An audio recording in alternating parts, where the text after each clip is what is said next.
to circle this back to the music playground, I was the president there for about 4 years, and that means you are on a musician schedule. You are out there talking about your company on planes, traveling once or twice a month, maybe three times. You are at two or three parties per week. Your life usually isn't your own. Forget about dating. That's probably not going to be happening unless you're dating within your industry.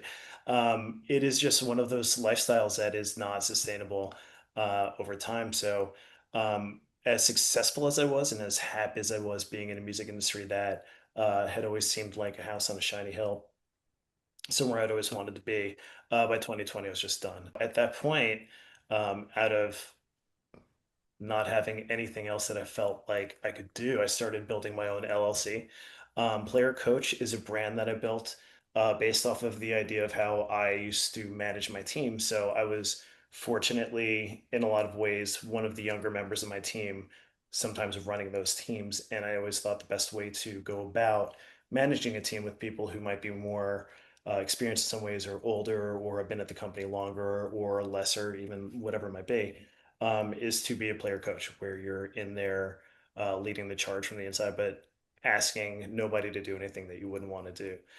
So I built this consultancy off of the back of a lot of the experience that I had with the idea being if you were to bring a New York global ad agency know-how, a lot of the experience, maybe some of the connections and vendors that I've worked with into a world where maybe you're not charging clients as much because you're only talking about one office or two offices in Asbury Park rather than Park Avenue renting a whole building. I think the democratization of technology has made it so that you can start reaching clients. So that was my bet in 2020, that I would start my own consultancy as Andrew Stadelberger at Player Coach.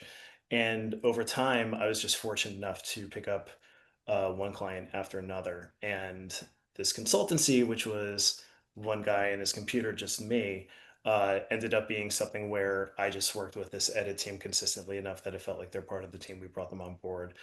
Same with the design team. And then I started bringing on partners in different disciplines like targeted advertising or LinkedIn optimization, things that our clients are really looking for.